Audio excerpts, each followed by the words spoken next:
2000 करोड़ के मोमोज बिके हैं 2023 में इंडिया में। क्या सच में इंडिया में मोमोज का इतना बड़ा मार्केट है? और क्या लोग इन्हें बेचकर महीने का 1.5 लाख रुपए कमाते हैं? यही सवाल आप लोगों ने हमसे कमेंट सेक्शन में पूछा और मोमो स्टॉल के आइडिया को एग्जीक्यूट करने का चैलेंज भी दिया।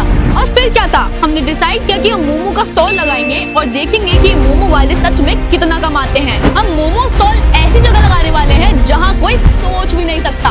और सबसे बड़ी प्रॉब्लम तो ये है कि इतने सारे मोमोज बनाएगा कौन?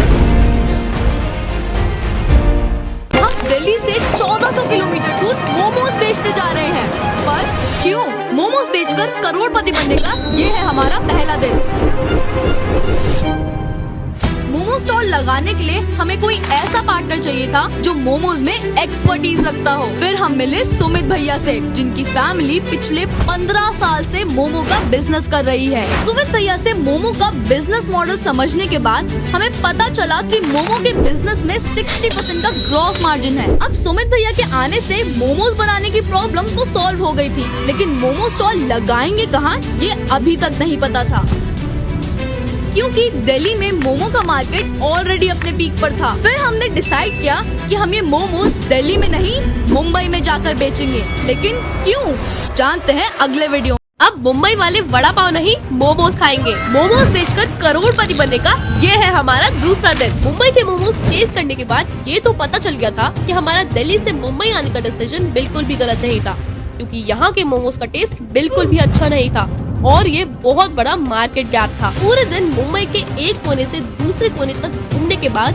फाइनली हमने डिसाइड किया कि हम हमारा मोमो स्टॉल महावीर नगर में लगाएंगे। यहाँ मोमो स्टॉल लगाने के लिए हमें काफी चैलेंजेस फेस करने पड़े और उनको सॉल्व करने में हमारे एक फॉलोवर रोहन ने हमारी हेल्प करी। मोमोज बनाने के लिए हमने मार्केट से रॉ मटेरियल और सारी चीजें खरीदना शुरू की और अब हम तैयार थे हमारा मोमो स्टॉल लगाने के लिए। बट अब सवाल ये था कि क्या मुंबई में लोगों को दिल्ली के मोमोज पसंद आएंगे? जानते हैं अगले वीडियो में। मुंबई में मोमोज बेचना इतना मुश्किल होगा हमने सोचा नहीं था। मोमोज बेचकर करोड़पति बनने का ये है हमारा चौथा दिन। फाइनली इतने दिनों की मेहनत के बाद आज हम महावीर नगर में मोमो स्टॉल लगाने वाले थे। सुबह सुबह उठकर हमने मोमोज बनाने के लिए मार्केट से पनीर और वेजीज खरीदी, जिसका कॉस्ट हमें 1200 पड़ा। फिर हमने सोचा क्यों ना हम पहले दिन एक एक्सपेरिमेंट करें, इसलिए हमने पहले दिन बिना किसी ब्रांडिंग के सिर्फ एक मोमो स्टीमर के साथ स्टॉल लगाया। स्टॉल लगाने के बाद हमने देखा कि लोग हमारे मोमो स्टॉल को तो सिर्फ दूर से ही देखकर जा रहे थे और ऐसे ही 2-3 घंटे निकल गए। अब तक हमने सिर्फ 300 रुपए की सेल की थी, जो बहुत कम थी और हमको ये डर था कि अगर आज मोमोज नहीं बेचे तो ये सारे मोमोज खराब हो जाएंगे।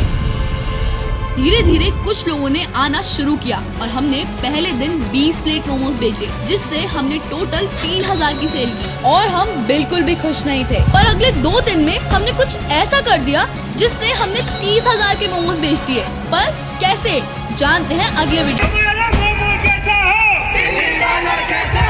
मोमोज बेचकर करोड़पति बनने का ये है हमारा 5वां दिन।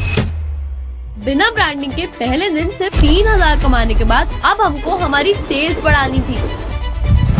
फिर हमने ब्रांडिंग के लिए मेन्यू और बैनर्स प्रिंट करवाए, जिससे हम ज्यादा से ज्यादा लोगों का अटेंशन ग्रैब कर पाए। अब टाइम था power of freebie marketing strategy को हमारे मोमो बिजनेस में एग्जीक्यूट करने का, जिसके बारे में आपने इंस्टाग्राम के बड़े बड़े इन्फ्लुएंसर्स को सिर्फ बोलते हुए सुना होगा। मोमो स्टॉल लगाने के बाद हमारी टीम ने लोगों को फ्री मोमो ऑफर करना शुरू किया और फिर क्या था, लोगों की भीड़ लगनी शुरू हो गई और मुंबई के लोगों को हमारे मोमोज इतने पसंद आए कि हमने अगले 2 ही दिन में 30,000 की सेल्स कर दी। और इस कैंपेन को एंड करके ये मोमो स्टॉल हमने सुमित भैया को हैंड ओवर कर दिया। एक सिंपल सी मार्केटिंग स्ट्रैटेजी को एग्जीक्यूट करके हमने हमारी सेल्स 2 ही दिन में 10x कर दी।